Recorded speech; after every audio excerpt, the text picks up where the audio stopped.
The most famous and best known UFO case in the world, the UFO crash at Roswell in New Mexico.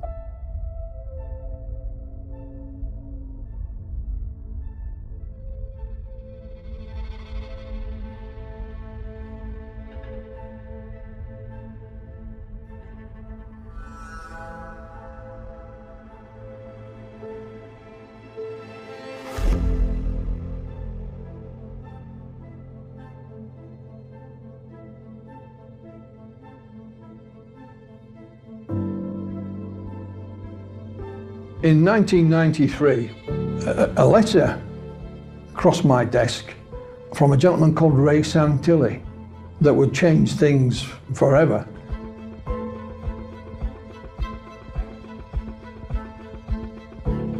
He did go on to mention that he had film of the Roswell UFO crash.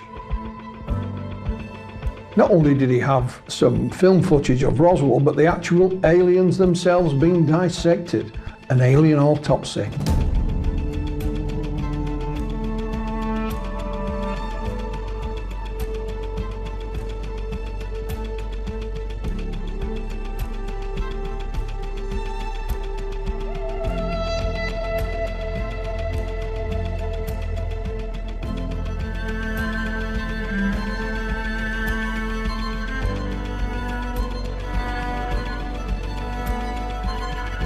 An alien autopsy is always going to be the subject of ridicule.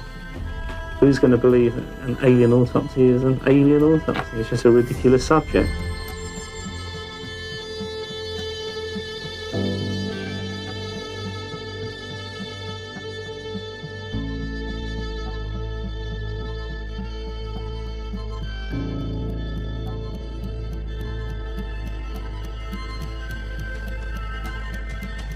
I did get to the bottom of it. It just took me a lot longer than I expected. Interestingly, internal communications from the CIA have been released where they're actually talking about alien autopsy back then and verifying that they believe that the footage is real and they've seen it themselves.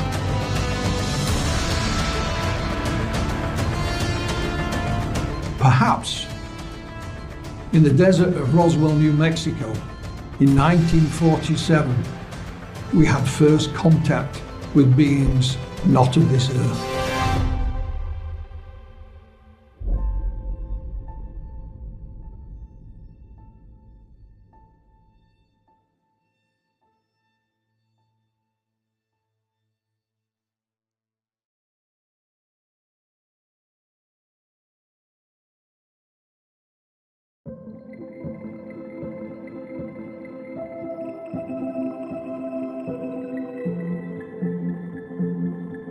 When I rather naively began my involvement, I expected to read a few books, ask a few questions, maybe write a few letters, and I'd have all the information I could ever dream of.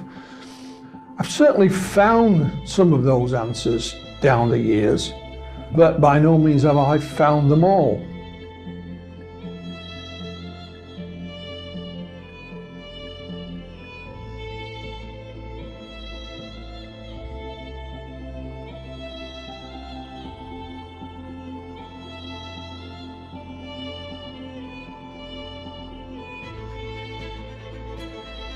My name is Philip Mantle, and I've been involved in UFO research for 40 years. During that 40 years, you know, I've researched and investigated UFO cases of every description, really. Probably best known for my involvement in the alien autopsy film.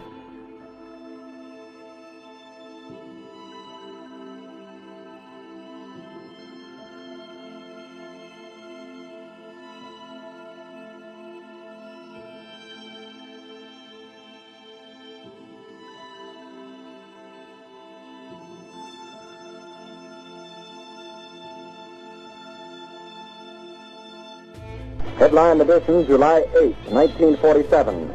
The Army Air Forces has announced that a flying disc has been found and is now in the possession of the Army.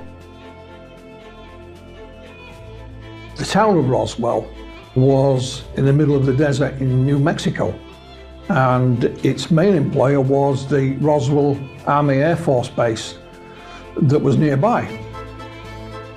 And one night in early July, there was a lightning storm, and the next day on a sheep rancher's property, a chap called Mac Brazel came out to inspect his sheep one day and found this wreckage across his land. The sheep wouldn't go anywhere near it. He'd never seen this type of material before. He didn't have a telephone, he didn't even have electricity on his ranch. So he took some of this material to his neighbour,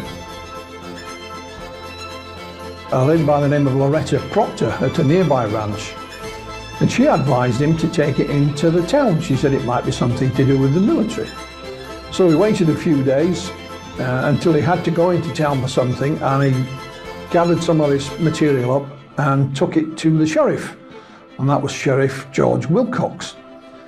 Again, Sheriff Wilcox had never seen anything like it, so we put in a phone call to the Roswell Army Air Force, which seemed the obvious thing for him to do.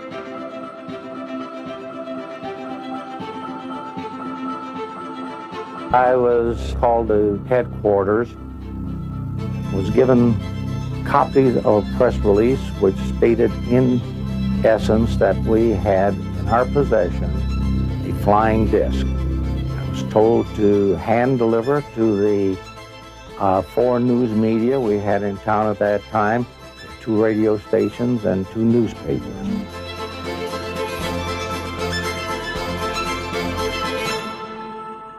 That, of course, then went out on the wire service, the local radio covered it, and the story shot around the world. You know, the sheriff did say we're getting phone calls from, you know, all 4 corners of the globe.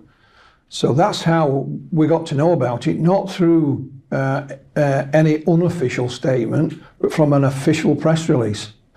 Within hours, in fact, the next newspaper the following day, they retracted that, said, sorry, big mistake, it was a weather balloon.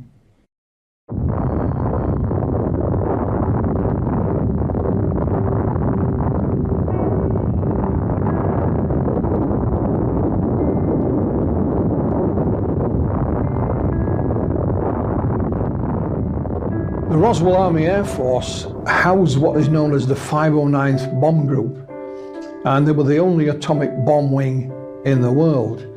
It was the 509th, for example, that dropped the atomic bombs on Japan to end the Second World War. So this wasn't some little, you know, airbase stuck out in the middle of nowhere. It was a very important installation. It was a very different world than we have here today.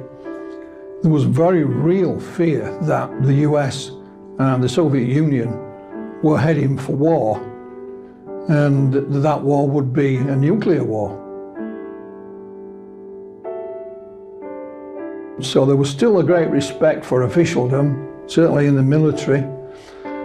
Both the US and the USSR in opposite direction were keeping tabs on each other.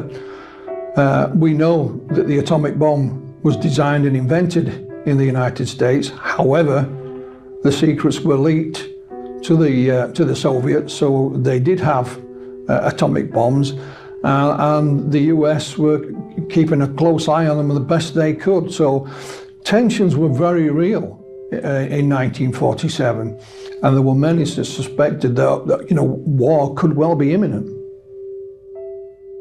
Primarily, if the military said something was so-and-so, then you'd probably believe them.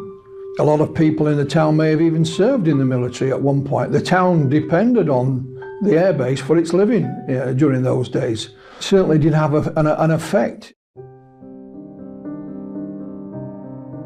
After the telephone call went to the airbase from the sheriff, they dispatched their intelligence officer, which was Lieutenant Jesse Marcel. He took with him a gentleman called Sheridan Cavett, and they made their way out to the Brazel Ranch and collected some of this material. And on the way back, Marcel stopped at his home. He didn't live on the base, he lived off base with his wife and his 11-year-old son, Jesse Marcel Jr.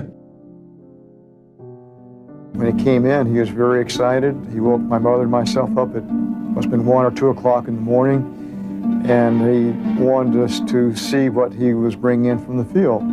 He said, "This is parts of a flying saucer," and it was all brought in and spread out on the kitchen floor, and we just looked at it. Young Marcel picked up a rod about this long that looked edge on like a capital letter I. So it got the nickname of an I-beam. You know, I picked up this particular I-beam and held it up to my upper left to look at it with the kitchen light reflecting on the inner surface. And that's when I saw the writing or the symbols of some sort. I thought at first, this is hieroglyphics or some kind of writing like that. It certainly looked alien to me. And his father said, "Son, you may be the first person to ever see writing from another world." He gathered the stuff up and took it back to the base. There are some people, even today, who say, well, you know, the military did make a mistake, and it was indeed simply a balloon, but attached to a secret project. Hence, you know, the reason for keeping it quiet. You go back to Major Marcel himself. They used to release weather balloons twice a day from the Air Force Base. He'd been trained in how to do this. He knew what a weather balloon looked like. And he said, that material that I posed for in his office was a weather balloon, but that wasn't the material that I picked up that day on the ranch. He claimed that there'd been a switch, and he was told to keep quiet and say nothing. Why the cover-up was put into place is still hotly debated. But we have to remember, this is just after the Second World War, so people were used to keeping secrets. And the nature of the airbase itself, it was a nuclear facility. So, you know, secrets were part of everyday routine.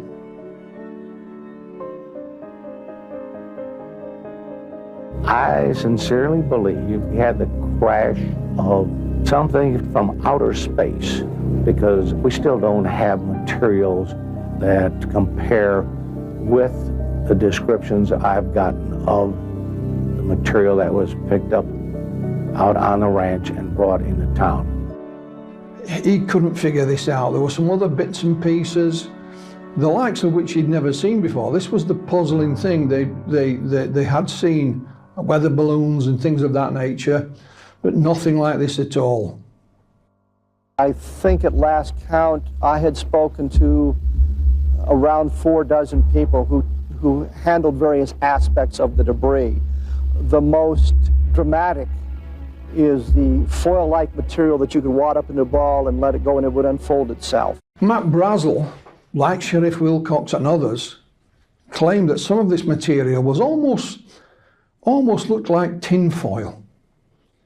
But it was very light, and when you rolled it up or crushed it in your hand and then let go again, it would immediately unfurl and go back to its original shape without any creases or bends or dints, and it got the nickname of memory metal.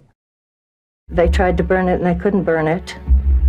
It wouldn't catch on fire, and they took out their pocket knives and they tried to cut it, and they couldn't cut it.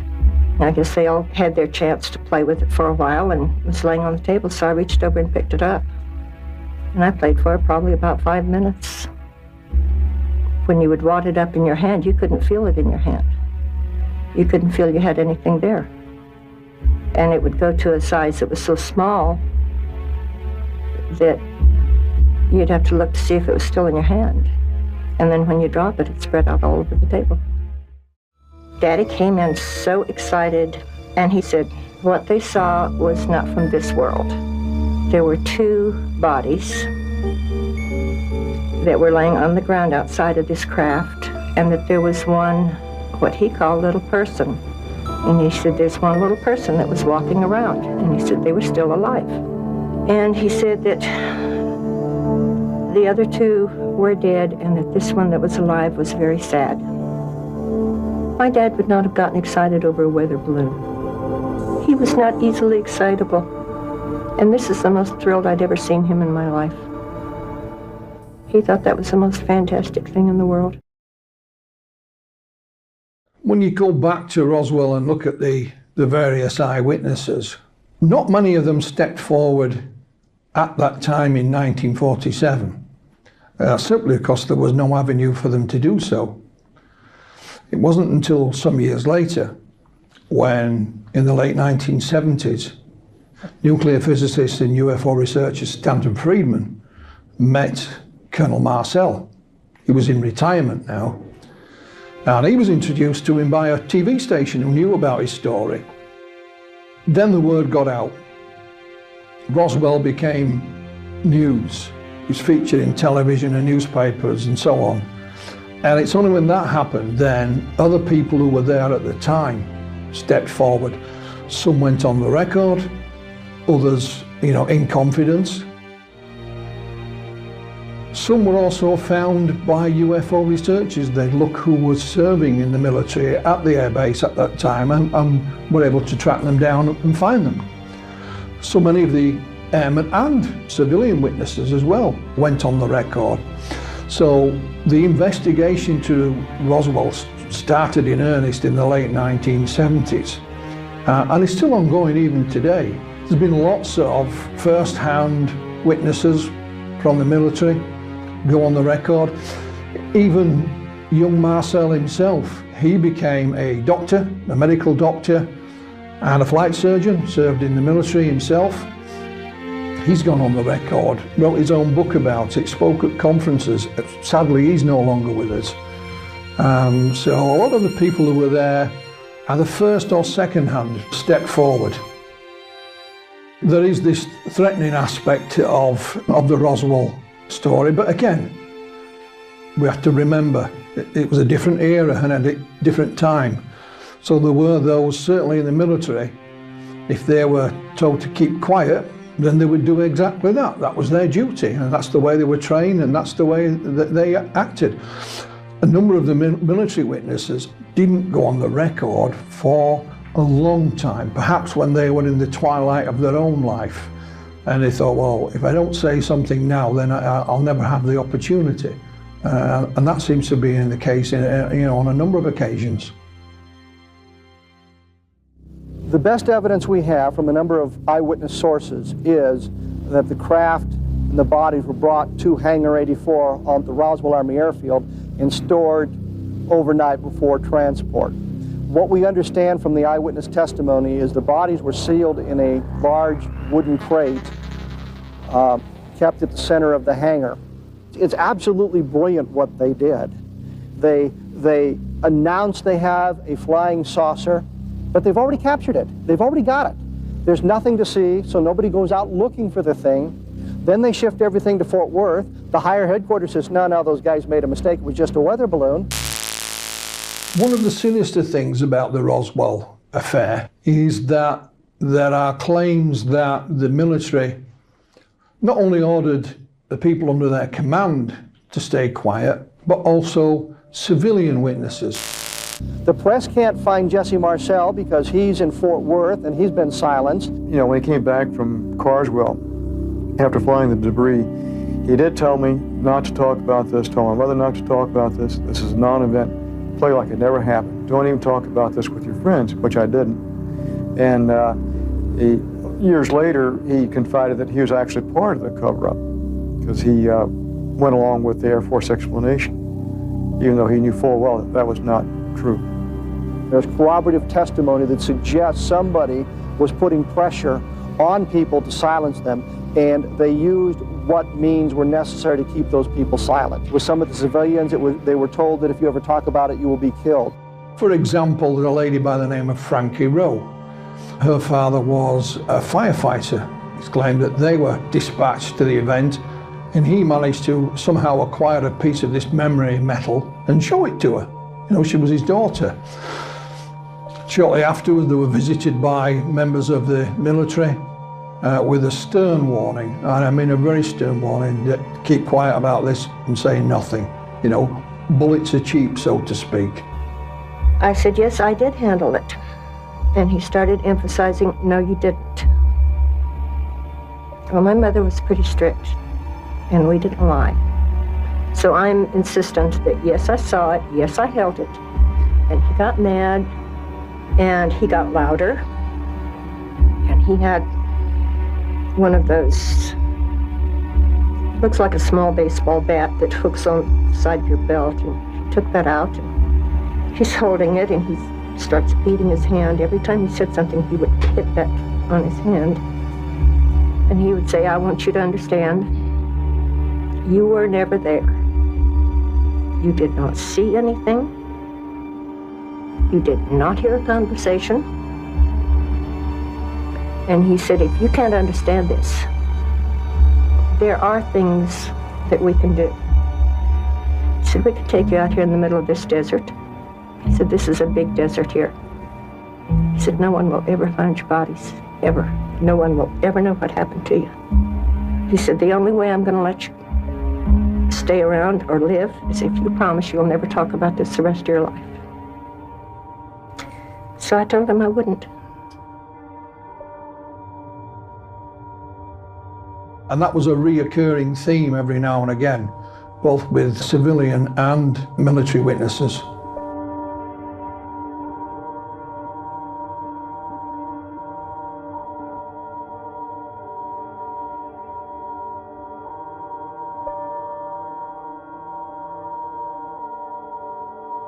The wreckage at the time, and it even says this in the newspaper cuttings, was flown to Wright Field, as it was called, and it's now called Wright-Patterson Air Force Base, still in operation, and it's claimed that that is where the wreckage and possibly even the bodies were studied, officially studied, and it was in a mythical, almost mythical hangar, given the number of Hangar 18.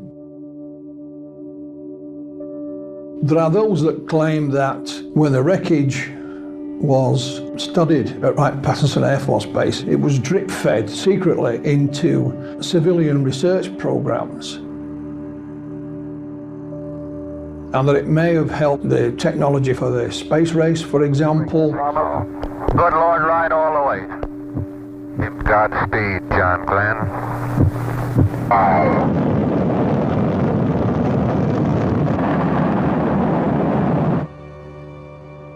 Silicon chips, fiber optics, and eventually all the way through to the stealth technology that we see in the aircraft. That is a rumor, it's not proven, but there are those that say that, you know, most of the technology that was found that day at Roswell are still yet to be identified, and we haven't been able to reverse engineer it at all.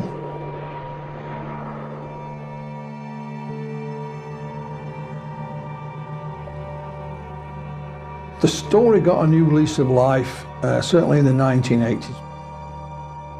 Stanton Friedman, sadly no longer with us, but he was the main civilian researcher of the Roswell incident. And he had no doubt whatsoever that this was a crash of a vehicle that was not of this earth, and that a cover-up was put in place almost immediately, one that is still intact today. And I think it was Stanton who coined the phrase, the cosmic Watergate. So he had no doubt that A, it was an alien vehicle, and B, there's a cover-up. How about the analysis of the materials? How about the autopsy reports? How about the eyewitness testimony from those who stood guard, those who carried it, those who tested at various government labs? There ought to be a ton of other paper. Stanton was a diligent researcher, and he would track down and interview witnesses to the event. He was also one of those that would be quite happy to spend days researching through government archives to find documentation of one form or another. And he was literally, once he got his teeth into something, he was like a dog with a bone. And he did uncover a number of witnesses. He interviewed just about anybody and everybody. But what he also did was help spread the word. You know, he was the man that actually put Roswell on the map. And gradually, you know, the UFO story was out there for all of us to digest. Roswell, the town itself, is still thriving. The Air Force Base closed many years back. Back in the 1980s, some documents known as Majestic 12 or Magic 12 were leaked, and it mentioned here that, you know, the bodies and other things were studied at a secret base. And of course, put two and two together, and that secret base is alleged to be Area 51.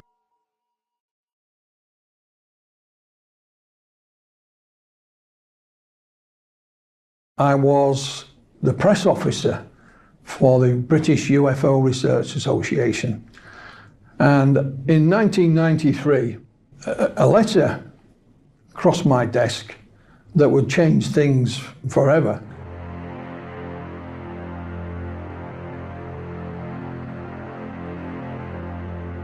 And it was a letter from the Merlin Group in London, from a gentleman called Ray Santilli.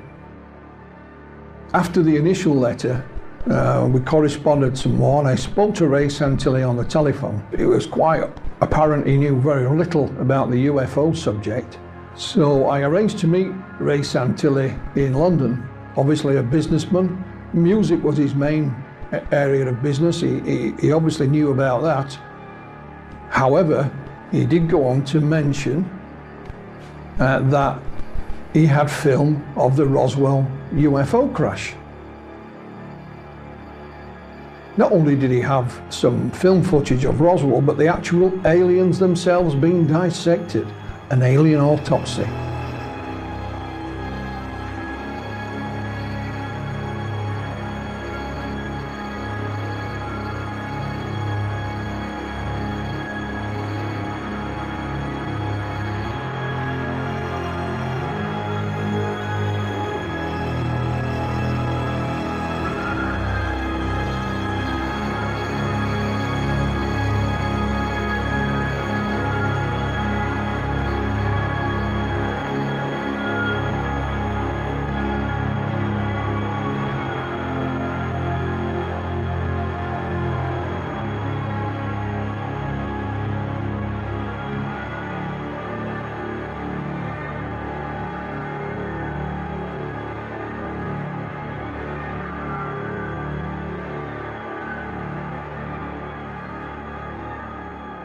The story from that point on became quite a roller coaster.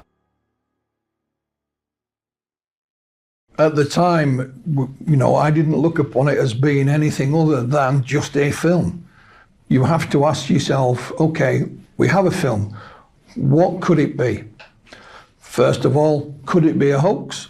Of course it could. You know, when you look at the movie Jurassic Park, they made full-size dinosaurs, you know, move and look real. So with enough time and money, yes, it could be a hoax. Then we looked at, could it be real? Could it really be, you know, from Roswell? And like I said, it'd always been rumoured that film and still photographs were taken. There was also another idea that perhaps this was some kind of poor, deformed human being that we were looking at. So it was, again, a real film, but it was of some, you know, some deformed person. And there was even another theory, if you like, that could this be some US military disinformation film? Not to disinform UFO researchers, perhaps it was made to fool the Soviets, you know, and leak it into the Soviet Union to say, look what we've got. So there was a number of ideas, you know, as to what it may or may not be, none of which could be proven one way or another at that point. I spent in total 14 years researching the alien autopsy film. And in 2006, we'd already been given a name, a first name of a gentleman, and the name was Spiros. I knew the film was a fake, I just couldn't prove it. I had a few missing pieces. A colleague of mine called Russell Callahan had a phone call from a gentleman called Spiros Molaris. And he said, Russell said, it's not me you want to speak to, it's Philip. Bang, there was our mysterious man we'd been looking for. And as soon as I spoke to him, he just filled in all the gaps. Game over. Spiros Spiros Milaris is a very talented and very interesting and creative filmmaker. I used Spiros on Alien Autopsy when we did the Investigation Continues, which was a 60-minute documentary based on everything that happened at Roswell. So he was quite involved in most parts of the project, and I know that there's some difficulty at the moment because he's laying claim to coming up with the entire concept of alien autopsy and doing everything, but that's absolutely not true. And he was not involved in our trip in America, finding the cameraman, bringing the footage over, and all of that part of it. All the questions I'd been asking for years, he had an answer for all of them. It's like having a jigsaw puzzle with bits missing. And you had a good idea what the jigsaw was. And once you got the missing parts, that was it.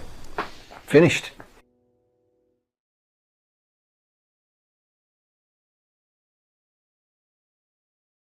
At some point in the 2000s, I was contacted by a gentleman who claimed to have some information about it. So I met him. And he said, I'm a good friend of a sculptor here in the UK. Wouldn't tell me the sculptor's name. However, before he left the meeting, he let slip one of the projects this sculptor was responsible for. And it was a Channel 4 recreation some years prior called Max Headroom, which was quite popular. So we checked out who this gentleman was, and he was indeed a UK sculptor, and he was called John Humphreys. John Humphreys is one of the best makers in terms of prosthetics. He's a sculptor, he's an artist, he's a creative. Spiros, then and now, went on to tell me that he'd heard Ray Santilli's story about, meeting this fake cameraman and so on. He'd met Ray by chance at a film festival in France. Contacted him again when he came back to the UK. Ray Santilli showed Spiros a piece of film. Spiros said, that's never been filmed on celluloid, it's VHS. So Ray told him this fake story about the cameraman and him paying for this footage. So he took off to drive home, did Spiros. And he had this idea, he phoned a friend of his, which was the sculptor, John Humphreys, and told him about this story, and they said, well, why don't we make him one? i.e., why don't we make him an alien autopsy film? So Spiros went back to Ray and said, if you want an alien autopsy film, we can make it for you. Simple as that. Well, I think Ray Santilli's reaction was, the light bulb moment. It was just a question of the financing, and they had a gentleman who could provide that finance. So, the game was afoot. I've been involved in looking at Roswell probably from about 1993. Everybody knows a bit about Roswell, and the reason we're talking about it again is because of the alien autopsy. Interestingly, internal communications from the CIA have been released where they're actually talking about alien autopsy back then and verifying that they believe that the footage is real and they've seen it themselves. And it has been called the alien autopsy memo. It is a string of emails between a chap called Eric Davis and Dr. Kit Green. On this 11-page document, they are evaluating a number of things on which they were working on. But primarily, it is the alien autopsy film they're discussing.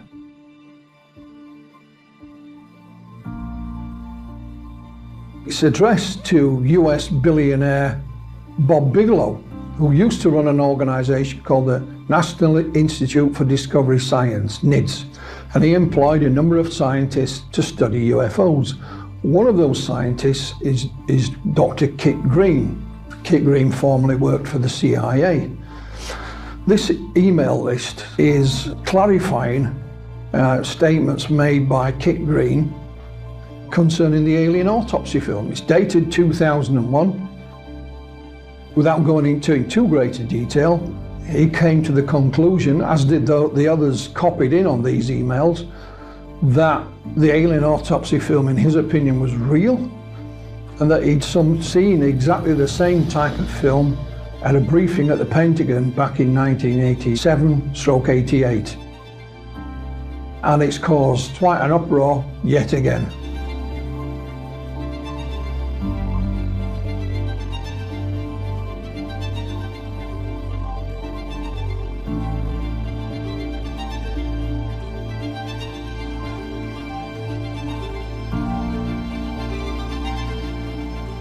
When you look at the consensus of UFO researchers around the world when it comes to these documents, and it's like, oh no, not the alien autopsy again. I thought we'd done that. I thought we'd proved it's a fake. Let's move on. Let's forget about it, please. The leaked documents were sent to me by 3 different individuals the day before they were released online. I had no idea this was about to happen, but it just did.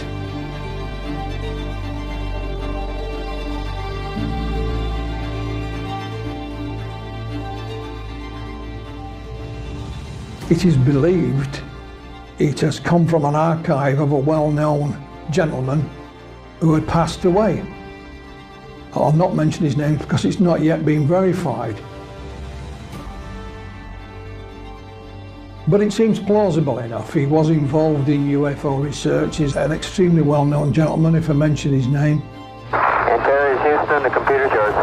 Thank you. You troops did a nice job down there. That was beautiful. Auto. We're on the surface. Okay, we made it to landing.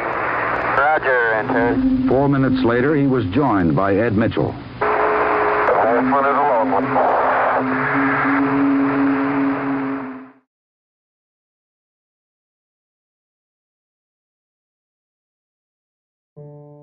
There's a number of people who are copied in on this email.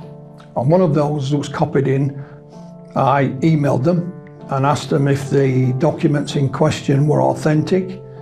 And he said, off the record, Philip, yes, they are. The gentleman I contacted on email has refused to answer any more questions. And it would appear to me that both him and his colleagues who are mentioned in this document are embarrassed, because this was an internal set of emails and was never meant for public consumption. The only person so far to speak to Kit Green about this is US researcher Richard Dolan. Richard has interviewed him on the telephone. I think one of the first things he asked him was, is this email list, is it authentic? And he said, yes, it is. Another chap who worked for Robert Bigelow was a chap called Colm Kelleher. And he contacted me and he asked me to speak with Ray Santilli for him. What Colm was seeking at the time was a good quality copy of the alien autopsy film, and of course some celluloid, some 16mm film to analyse. So I did like I'd done many times before, put him in touch with Santilli and left them to it. The main gentleman mentioned in these documents who was commenting on the alien autopsy film is a gentleman called Christopher Kit Green. Everyone knows him as Kit Green. He's an MD, he's a PhD, and still practices medicine even now in the United States. Dr. Green at one point was employed by the CIA, worked on a number of projects for them in a variety of capacities, So he's a, you know, a highly intelligent gentleman and one that's very well qualified as well. He claims that the briefing he was given in 1988/87 was specifically about the alien autopsy.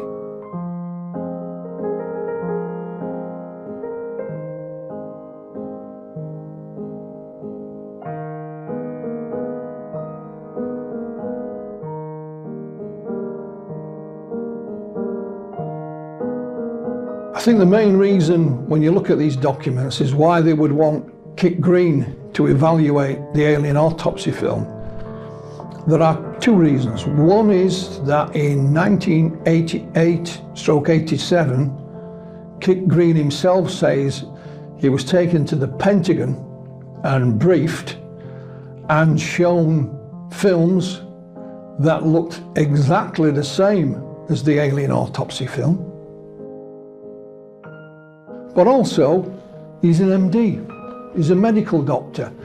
So later in these documents, Dr. Kit Green, looking at the alien autopsy film itself, nothing to do with any briefing he'd had at the Pentagon, but he gives his own medical opinion on what he sees on that film. And he says, I think it's real.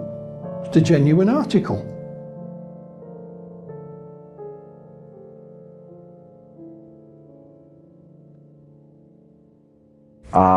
Field of expertise do these people have dealing with anatomies of alien beings? I assure you none. We were learning. That was day one of school when they first cut into the first specimen.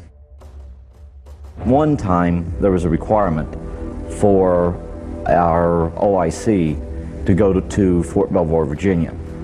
So I went ahead and I was selected as the driver to take him to Fort Belvoir, Virginia. After we arrived there, he went to where the officers were meeting for a briefing. The drivers went to another location. There was myself and an airman first class, and we went inside to the balcony area, which had a plexiglass cover over where we could look down to where the officers were. When we looked down there, we found that they were watching films.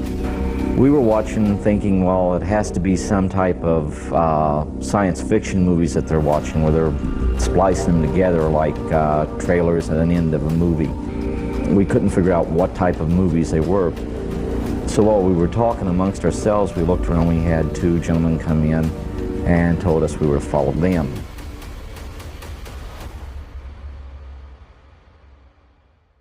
The airman and myself thought we were in trouble because we'd seen all these officers being brought together with taxpayers' money, watching what we perceived to be little clips from science fiction movies. Because I honestly didn't think that we would ever be in a position where I could be so easily exposed to something like that.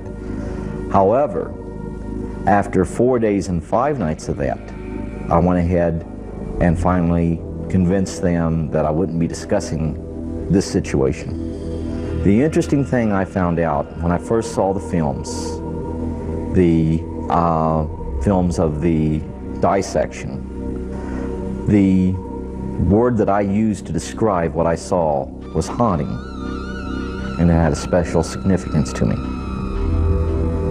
because I was seeing images of what I saw in 1969. That brought back specific memories. What happened to me is what they call intensified debriefing. And I can tell you this much, in intensified debriefing, you'll go ahead and you'll take sleep over food.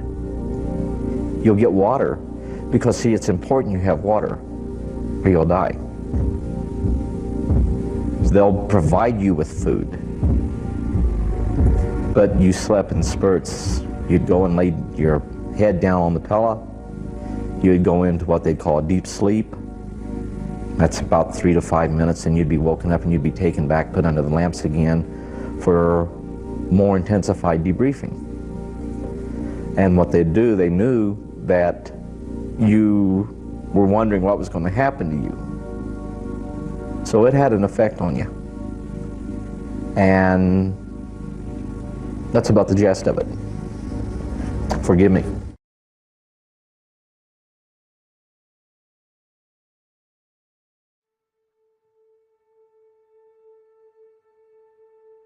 Is Kit Green saying that the things he saw in the 1980s were similar or the same as the being in the 1995 Santilli film? He emphasises it and actually spells it out in capital letters and says they are the same. Not similar, but the same. And of course, that's simply not possible. There are those that think that perhaps, Ray Santilli is not behind the invention of the alien autopsy film, nor is Spiros Milaris, but instead, for some mysterious reason, it's the CIA. There are a number of well-known UFO researchers, primarily in the United States, can't believe that someone of Kit Green's experience and standing would be fooled by a fake film. So there must be something more to it, and they believe that he was indeed shown other films, fake or real, by the CIA that look either the same or similar to the Santilli film. Therefore, the CIA must in some mysterious way be linked to the faking of it. I can't see any sense in that at all, and don't believe a word of it. It is alleged that the CIA have fed false stories about UFOs into the public domain for a variety of reasons. We do know for a fact that they did feed fake UFO sightings into the public domain to cover up overflights of their own spy plane. So they may have other reasons for putting fake alien stories into the public domain. If we jump back to Roswell, for example, some people claim that the alien aspect of it is a fake story to cover up what really did happen. But this is only speculation. Here you've got a scientist and a medical doctor being fed information by the CIA. Dr. Kit Green, who has now been interviewed by Richard Dolan, has changed his attitude somewhat. He believes now the film is a fake. And he says that the CIA lied to him back in the 80s. However, he does now still say that some of the film that he saw at the Pentagon, some of the aspects of it, like the creature's face and the hand and the room, were still the same as the Santilli film released in 1995. Now, whether it's the whole film or bits of it, they cannot be the same, because the film was only designed and made in 1995. So nothing in it can be the same as something seen back in the 1980s. It is simply not possible.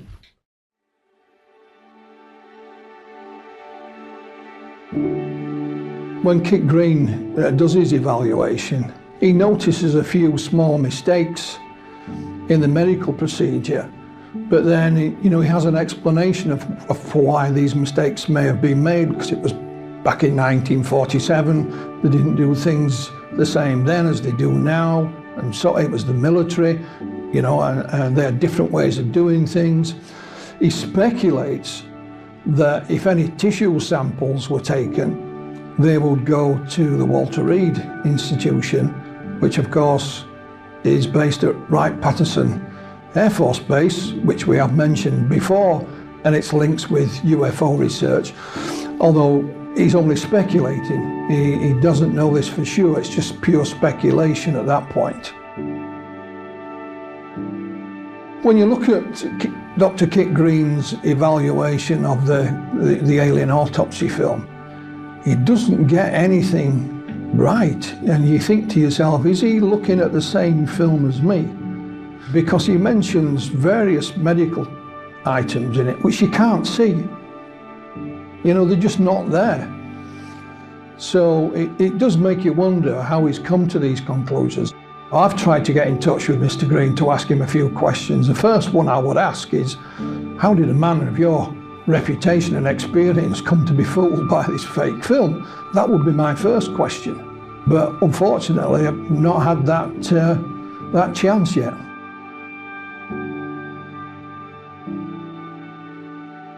There's a number of things that are important about the memo. It shows you how someone with the knowledge and experience of Dr. Kit Green can be fooled by a piece of film. He wasn't alone.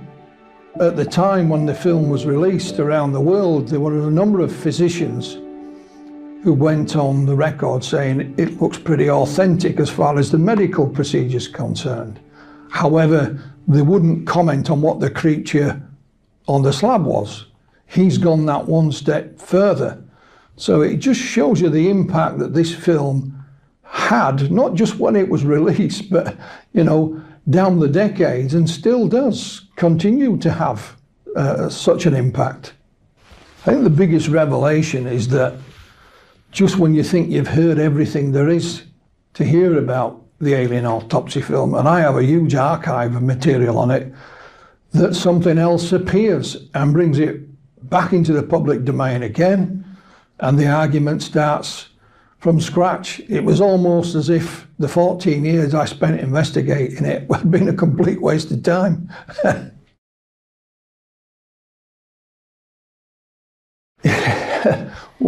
What is amazing is that Ray Santilli had been quiet for quite a while, but once this email document leaked, he was back on social media saying, I always knew that there were documents somewhere that would prove that what I'd been saying was correct all along. He's even done a couple of interviews on a couple of podcasts, still saying, I told you I had real film, I told you there was a mysterious cameraman. Well, you know, these documents don't prove anything, but he's using it to the best effect.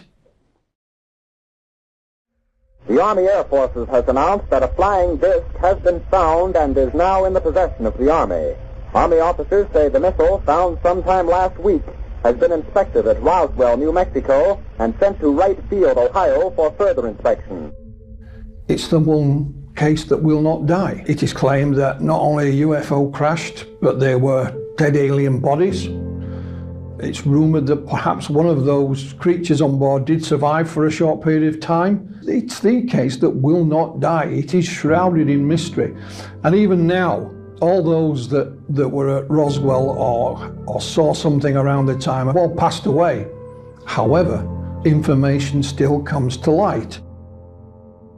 It's lying in somebody's files or in a cupboard or, you know, in the attic in a box. You know, just when you think you've heard everything there is to know about Roswell, something pops up and bites you on the backside. It really does.